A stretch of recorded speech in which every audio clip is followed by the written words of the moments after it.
Hi everyone, welcome back to the Art of Business English, where we help people like you get the language skills you need for doing business in English. Now, today I'm on episode 159, and we're going to be looking at some words which are commonly or frequently confused because they have very similar meaning, and sometimes people they try and use them because they're a bit more advanced. They're used to like help link expressions together. They're referred to as linking words, and often people really make a mess of them and use them in the wrong context. And as a result, they can sound a bit weird when you do use them. So today we'll be looking at basically the difference between despite, in spite of, although, and however. Okay, so as I said, they are commonly confused but they're really good to have in your repertoire of language because they're going to make you sound much more fluent, and they're going to help you really like flow when you speak and connect your ideas together, make you sound much more professional, which is what we need in business. So let's dive in. Today we're going to look at, we'll start with despite and in spite of. So let's take a look at today's episode then. So despite and in spite of, let's jump in and have a look at these two because they're actually the same. They actually mean the same thing. So I'll give you an example here. When we decided to go camping despite not having made a reservation. So despite and in spite of in Spanish would mean a pesar de. So for my Spanish speaking friends, a pesar de. And basically like when you use despite, you have to follow it, or if you use in spite of, you have to follow it by a noun or a verb in gerund, so a verb with ing. So let me show you. So I'll give you an example here. We decided to go camping despite not having made a reservation. So this is correct because you can see I'm using having made. So even when we use, in this case, the present perfect tense, have made, following this structure, despite or in spite of, even the auxiliary verb can be made into gerund, and this is the actual negative. Now, we don't follow it by an infinitive, which is a common mistake. Let me have a look at this common mistake here. We decided to go camping despite don't have made a reservation. So people often think that despite, and then it's followed by a verb. So to negate the verb, we need to put does not, and it's not correct at all.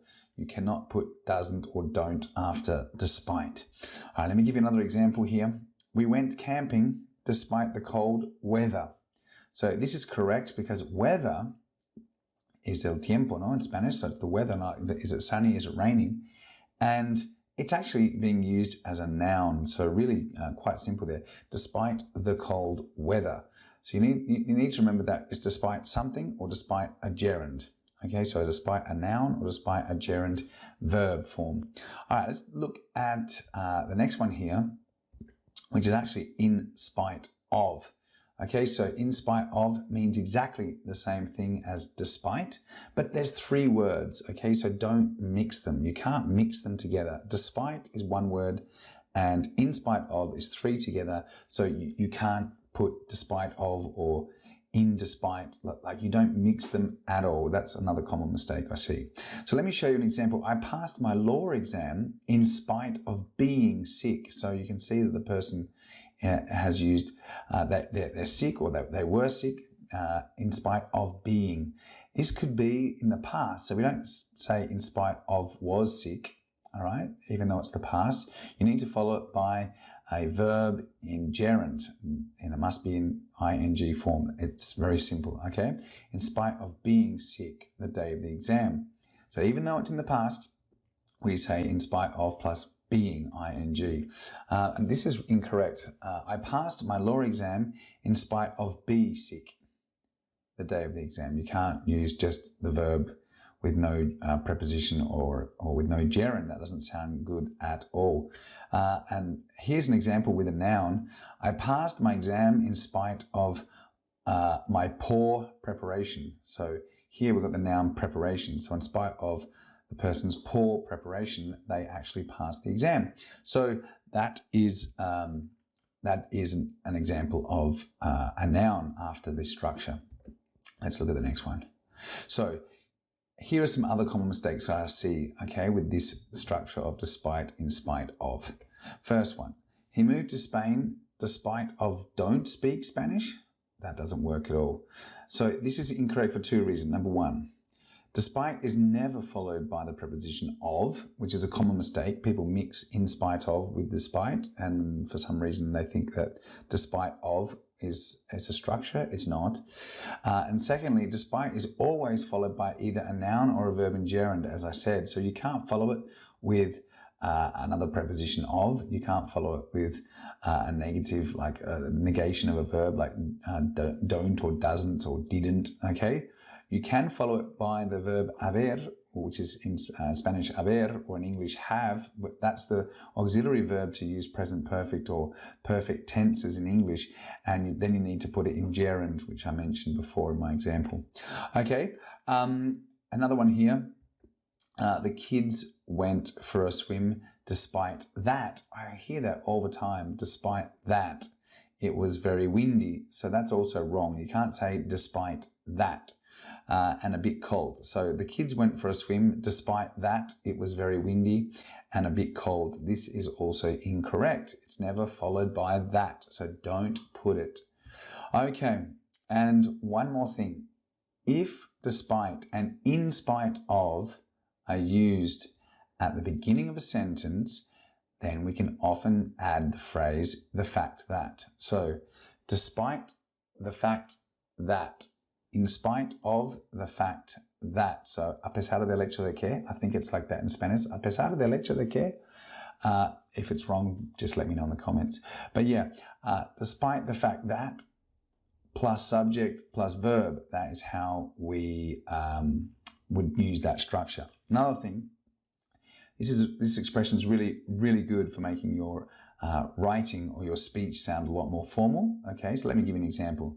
Despite the fact that we have made many concessions, the other party refuses to negotiate. Okay, so despite the fact that, or in spite of the fact that we have made many concessions, the other party refuses to negotiate.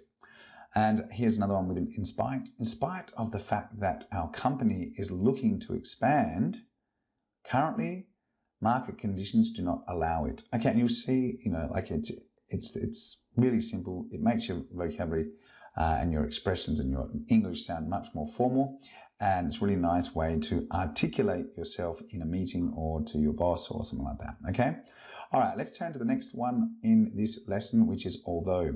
Okay, so although is a conjunction, okay, and it goes before a clause in a sentence. So we use although to link two contrasting ideas, or, this is interesting as well, or to show that one fact makes the other fact surprising. Okay, so let me give you an example. Although we worked day and night, we still couldn't finish the project on time. So for those of you who speak Spanish, although is aunque. Okay, so aunque trabajamos día y noche, no podíamos acabar el proyecto a tiempo. So this is giving you a contrast here. You've worked really hard, but although you've worked really hard, you still haven't been able to finish the project on time. And this is why it's commonly confused with despite, because you could say we worked day and night, or despite the fact that we worked day and night, we still didn't finish the project on time. So it's very similar in meaning in this aspect. Okay, let's have a look at some more examples here of although. Importantly, after although, we use a subject and a verb, and this word can start a sentence or be used in the middle of a sentence to contrast two ideas. Okay, so additionally, although has some very easy to remember synonyms which follow the same rules. That's a good thing about although. You can also say although, you can say even though, and you can say though. So these expressions are basically synonyms, and they follow the exact same rule about, contrasting two ideas or introducing a surprising fact. Okay, the third part of the lesson today is however. Now, if you are Spanish, however is sin embargo. Okay, so make sure you remember that. And however is used similarly to although, but listen to this one here. However, is very similar in meaning to although, in spite of, and despite. So it's also used to contrast ideas. So let's have a look at that. However, is often used to show a contrast between two ideas. So that's why it's often confused with although, or in spite of the fact that. Okay, so they're very similar in meaning. It just really comes down to the structural elements that and the way you put them into a sentence that differentiates. Okay, so an example here. The company was the darling of Wall Street. However, analysts knew something wasn't right with the accounts. So it's there's a contrast here. People love this company. However, the contrast is that the analysts were not sure about the company. They suspected that something wasn't right. So let me continue with however. Basically, when we use however to start a sentence, it should be followed by a comma, which is really important, especially when you're with your written communication. This is because it is an introductory phrase and we use commas after introductory phrases. So really important, don't forget to include a comma. And secondly, however, here's an example. So, however, we still need to purchase the material before we can start constructing. So I've started the sentence with however, and I've put a comma. However, comma, we still need to purchase the material before we can start constructing. Okay, and also we generally don't start a sentence with however. Okay, in fact, we use it to form a compound sentence. It's normally like in there contrasting these two ideas. So keep that in mind. You don't generally start sentences with however, but it's not wrong. Okay, it's not wrong. It's just generally used in the middle of two sentences to make a compound sentence. All right, let me continue with however because it's a little bit confusing.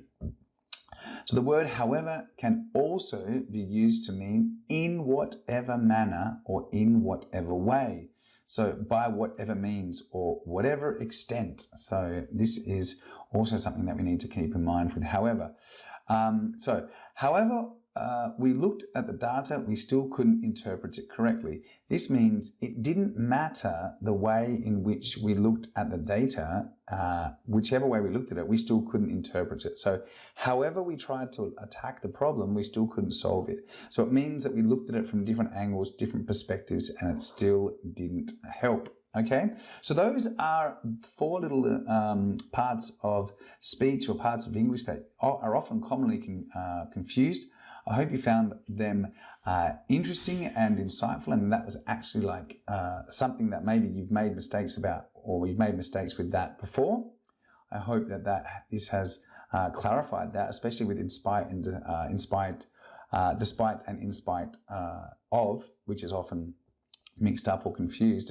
People really make mistakes with that and what comes after it. Just remember, it's followed by a noun and it's followed by a verb in gerund. So that's it from me for this quick episode for another week. I hope you guys are all ready for Easter. It's just around the corner. I hope you're having, maybe you've got some plans for to get away and have a little break from work. So I hope that you are looking forward to that. I hope you've got something planned.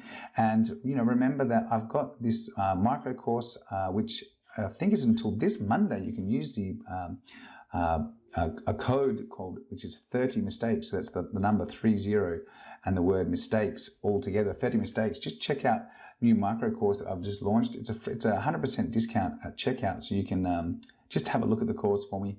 It's my first micro course. I would love your feedback. So jump in and make sure you get there before, I believe I've got it there until Monday. Let me just quickly check this, until Monday, the 29th of March. So just before Easter. Just before Easter week starts. That's it from me, people. I'll see you all for another episode of The Art of Business English next week, and I look forward to hearing from you. So make sure you send me a message on SpeakPipe or drop me a message over at the website. That's it from me. Take care. Bye for now.